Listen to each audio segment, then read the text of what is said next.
Peace be upon you and the mercy of Allah. There are many important things in life. A career is important, relationships are important, and our spiritual life is important. But there is one fundamental point that is very important to understand. If our health is not good, then we cannot utilize the other aspects of life to their full potential. If your health is not good, you cannot properly do intellectual work, make progress, study, or acquire new knowledge. Likewise, if your health is not good, you cannot maintain relationships. In fact, you cannot even properly fulfill your relationship with Allah. If your health is not good, if you are vomiting, if you have diabetes, especially complicated diabetes, if your feet are swollen, you cannot even pray properly, nor can you engage in remembrance of Allah properly. Therefore, especially for young people who are caught up in the race for success, it is important to remember that the most important thing in your life is your own health. If your health is not good, then you have failed to address the very first aspect of life, the physical aspect. So you asked what the basic ingredients of health are. Let's go back to the roots a little. Our friends were sitting here and they said, please explain this.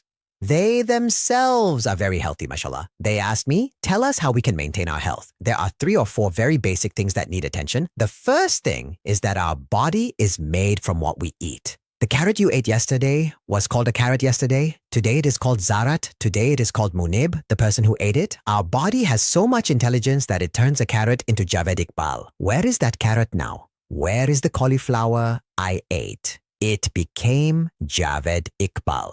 What we are made of is the result of what we have eaten. If we eat garbage, then what we become will be garbage. If we eat properly, then what we become will be proper. So the most important thing is what you eat. Unfortunately, much of what people eat today is not really food. Anything that is not organic, that does not come from the earth, that is not natural, is not truly food. All those things that are artificial, made in factories, filled with preservatives, artificial ingredients, artificial coloring, and chemicals, these are not really food. I could explain this in great detail, but generally speaking, anything that comes from the earth and grows from a plant, not a factory plant, but an actual plant, is good food. Paying attention to this is very important. The second thing is sugar. If all refined sugar and products made from white sugar disappeared completely from your life, you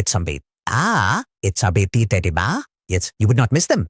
In fact, you would benefit greatly. As for sweetness, let it come only through organic fruits such as apples, bananas, and dates. The sweetness that comes through plants is the real sweetness. Even these should be eaten at the end of a meal. So that covers the what to eat. As for what not to eat, anything that is not organic. If you leave such things, you will have done yourself a huge favor. Junk food, pizzas, burgers, chicken cooked at very high temperatures, broth, sugary foods, artificial fruit juices, sweets, desserts, cakes, pastries. All of these are actually very harmful. People often say, I ate it and nothing happened. The reality is that Allah has given the human body a large reserve capacity. If you put diesel into a motorcycle that requires petrol, it may sputter for a while before problems become obvious. The same thing happens when people eat unhealthy food. Because the human body has a lot of reserve capacity, the effects may only become apparent after years. People think nothing happened because the consequences are delayed.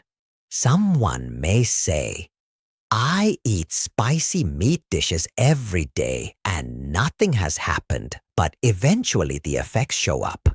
The next thing is when to eat. This is also extremely important.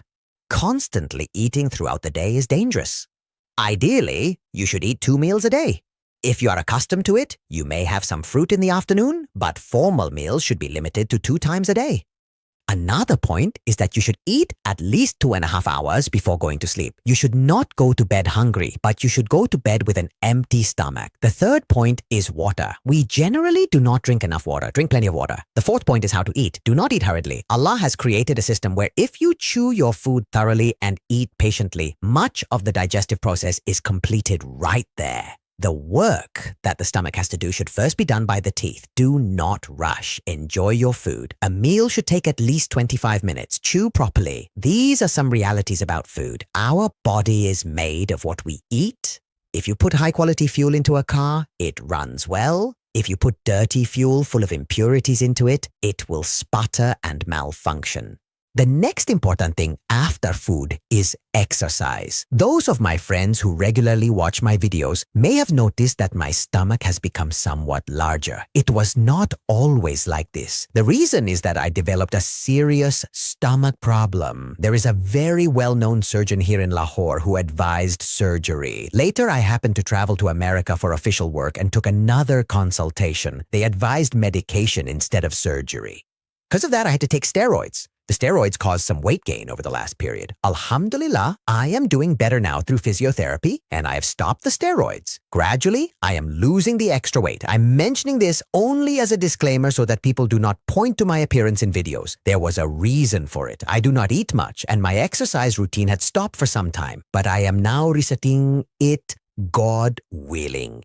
Now back to exercise. People often say, I work all day, but that is not the same thing. You need proper formal exercise, 25 minutes in the morning and 25 minutes in the evening. Exercise develops muscle mass. There is cardio, which increases your heart rate and improves blood flow. But exercise is not just running around. You should also do resistance training to strengthen your muscles. Going to the gym is excellent, but you should consult your trainer.